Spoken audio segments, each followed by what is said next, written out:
Hey everybody, welcome back to another edition of Dr. Pundit, this time a Dr. Pundit soundbite regarding the number one hit from the summer of 1985 and from the St. Elmo's Fire soundtrack, John Parr's St. Elmo's Fire, Man in Motion, and how he kind of pulled a fast one on his listeners.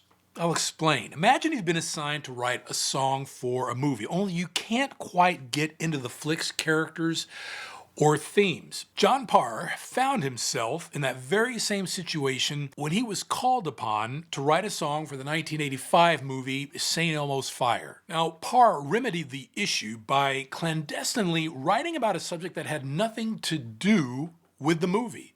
Now, if this sounds familiar, I did a similar episode with regard to Huey Lewis and the News and their number one hit from the same year, different movie, Back to the Future. I'll put a link in the description, and actually it'll be the first time I've ever done that on this channel. So I just usually put up the thumbnail to the episode like this. Okay, whatever.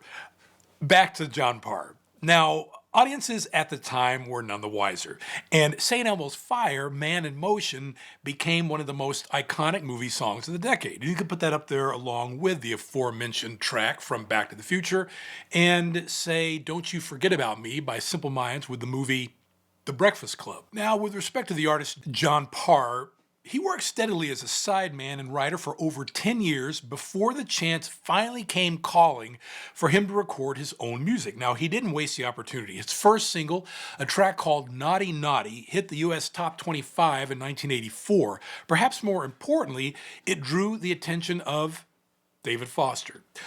Foster, one of the top writers and producers of that era, who had been assigned the task of assembling the music for the St. Elmo's Fire soundtrack, and he had an instrumental that was included in the soundtrack, he contacted Parr and asked if he'd like to record a song for the soundtrack. And the producer had originally wanted Parr to sing about a song that had already been written, but Parr wanted to do an original. I don't blame him. Great chance. Now, he badgered Foster and until he agreed to write something with Parr.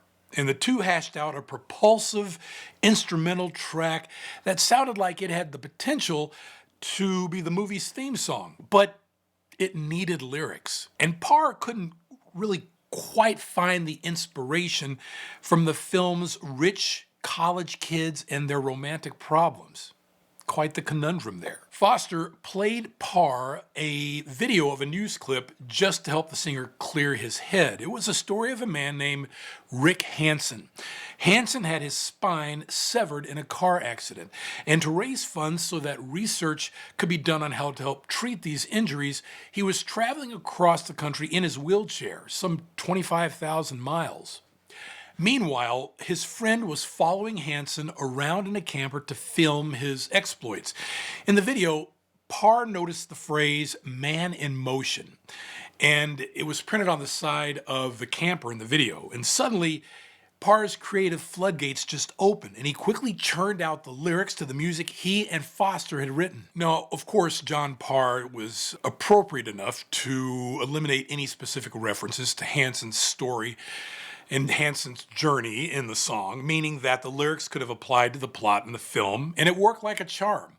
St. Elmo's Fire, Man in Motion, shot all the way to number one on the Billboard pop charts.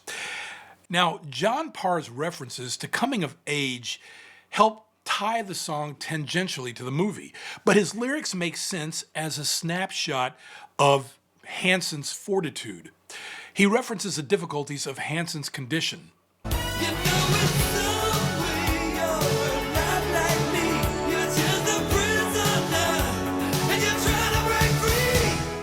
Next, Parr sort of sneers, signaling Hansen's defiance of what fate has wrought.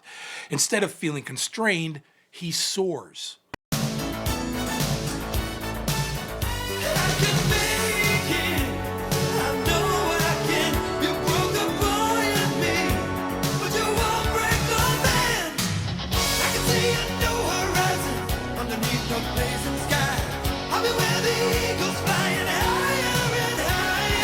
Now, in the video for the song St. Elmo's Fire, Man in Motion, Parr interacts with the actors of the film, and one wonders if he told them about this theme song, and that it really had nothing to do with the plights of their characters. Whatever it took, though, John Parr got the job done, delivering a memorable song and a touching tribute to his hidden inspiration. Fantastic story. Great song. I'm Michael Douglas. If you like what you see here on the channel, please don't hesitate to like and subscribe. And as the late great Barry White always used to say, let the music play. And I'll see you again on the next episode.